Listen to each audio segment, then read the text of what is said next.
আসসালামু আলাইকুম। ভালো আছেন সবাই? এই মুহূর্তে সারা পৃথিবীতে সকলেই ছুটির আমেজে রয়েছেন। বছরের শেষে সব জায়গায় কিন্তু এক ধরনের ছুটি থাকে।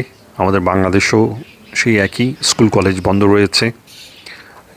বিশেষ করে বছরের শেষ কয়েকটা দিন সবাই বিভিন্ন জায়গায় দূর দূরান্তে ভ্রমণে যান।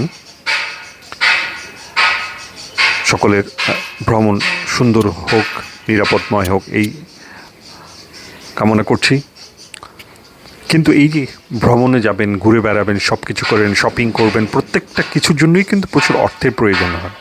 তাই আমরা কি করছি? দিন রাত অর্থের পেছনে ছুটছি। মাঝে মাঝে আমার মনে হয় অলিম্পিকের জন্যই এরকম একটা ইভেন্ট থাকতো, তাহলে আমরা সকলেই মনে হয় গোল্ড মেডেল পেতাম। এখন আমরা এই যে অর্থের পেছনে ছুটছি পাগলের মতো, হ্যাঁ অবশ্যই বলতে পারেন অর্থ ছাড়া তো জীবন চলবে না, কিন্তু আমি যেটা বলতে চাচ্ছি, এই যে অর্থের খুবই প্রয়োজন, কিন্তু আমি যত এটার পেছনে ছুটতে থাকবো, এটা হচ্ছে সেই ছায়ার মতো, তত সে আমার কাছ থেকে দূরে সরে যাবে।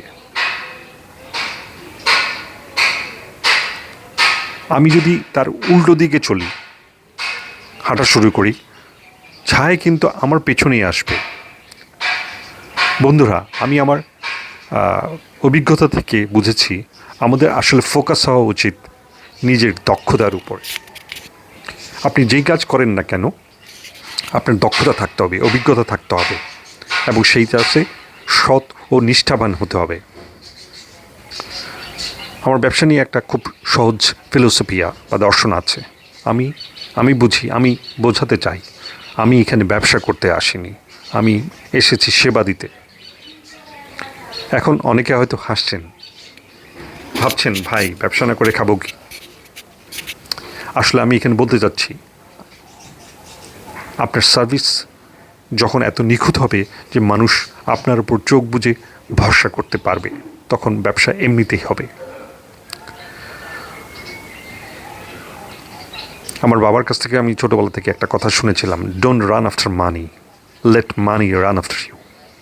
তখন হয়তো বুঝতে পারিনি, অনেক পরে এসে বুঝতে পারছি আসলে দক্ষতা থাকতে হবে যে কোনো কাজে। দক্ষ থাকলেই অটোমেটিক কাজ আমার পেছনে দৌড়াবে।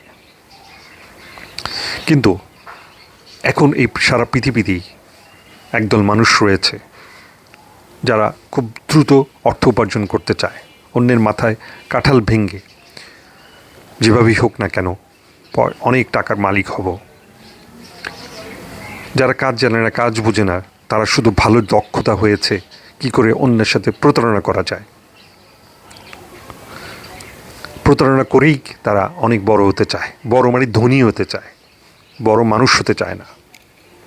কিন্তু আমাদের মনে রাখতে হবে, shortcuts lead to short success.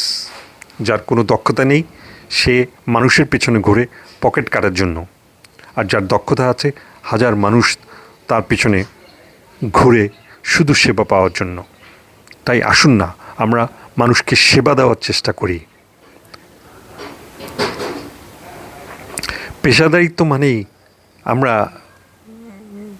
সমাজে বেশিরভাগই দেখি দামি দামি অফিস বিল্ডিং, খুব সুন্দর করে সাজানো, দারুণ সব ইন্টেরিয়র ডিজাইন, ডেকোরেশন, আর নারী পুরুষ সকলে খুব ওয়েল ড্রেসড আপ থাকছেন। হ্যাঁ, আপনার সুন্দর পোশাক থাকতে হবে, কিন্তু পেশাদারিত্ব মানে কেবল টাই স্যুট পরে ঘুরে বেড়ানো না। পেশাদারিত্ব মানে হলে ক্লায়েন্ট যা চায় তাকে তার চেয়েও ভালো সমাধান দেওয়া, অর্থাৎ আপনি ভালো সার্ভিস দেবেন। প্রত্যেকটা কাজে, প্রত্যেকটা প্রতিষ্ঠানে, প্রত্যেকটা ব্যবসা প্রতিষ্ঠানকে বা যে কোনো প্রতিষ্ঠানই হোক না কেন, প্রথমে সেবার মানসিকতা থাকতে হবে। আমরা সেবা দিব, সেবার বিনিময়ে আমি অর্থ পাবো, এটা তো রকেট সায়েন্স নয়। কিন্তু আমার মানসিকতা থাকতে হবে সেবা দেওয়া, ক্লায়েন্টের মনে এই বিশ্বাস জন্মানো যে এখানে আসলে আমি অন্তত ঠকবো না, ক্ষতিগ্রস্ত হব না।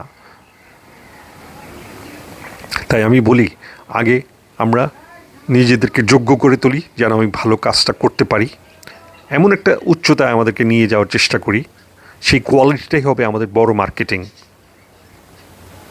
ভালো সেবা দিতে পারবো, ভালো পরামর্শ দিতে পারবো, তাহলেই অটোমেটিক আমাদের মার্কেটিং হয়ে যাবে। মানুষ আমাদের পিছনে এমনি ছুটবে, আমাদের অর্থের পিছনে ছুটতে হবে না। তাই আমরা যে কোনো কাজে, যে কোনো কিছুতে আমরা যখন আমাদের কষ্টার্জিত অর্থ যে কোনো প্রতিষ্ঠানে আমরা খরচ করতে যাব, ব্যয় করতে যাব, আমরা সেখান থেকে যেন পরিপূর্ণ সঠিক সেবাটা পাই, সঠিক পরামর্শটা পাই। সফল হতে হলে আমাদের আগে মাথার এবং হৃদয়ের যত্ন নিন। কাজেই কাজকে ভালোবাসুন, মানুষকে শ্রদ্ধা করুন। আমি বিশ্বাস করি একা অনেক কিছু অর্জন করা যায়, কিন্তু বড় কিছু করতে হলে সবাইকে সাথে নিয়েই চলতে হয়। আমার এই পথ চলা কেবল একা বড় হওয়ার জন্য নয়, আপনাদের সাথে নিয়ে এগিয়ে যাওয়ার জন্যই। এই যে আমি আপনাদের সহযোগিতার কথা বলছি, একে অন্যের পাশে দাঁড়ানোর কথা বলছি, এর পিছনে একটা বড় কারণ আছে। আমি বিশ্বাস করি সৎ ইচ্ছা থাকলে যে কোনো অসম্ভবকে সম্ভব করা যায়। এই বিশ্বাস থেকেই আমাদের পথ চলা। তাই আমার সেই স্লোগান, একসাথে সদিচ্ছার পথে। সবাই ভালো থাকুন, সুস্থ থাকুন, এই ছুটিতে নিরাপদ থাকুন, পরিবারের সাথে সুন্দর সময় উপভোগ করুন। আল্লাহ হাফেজ।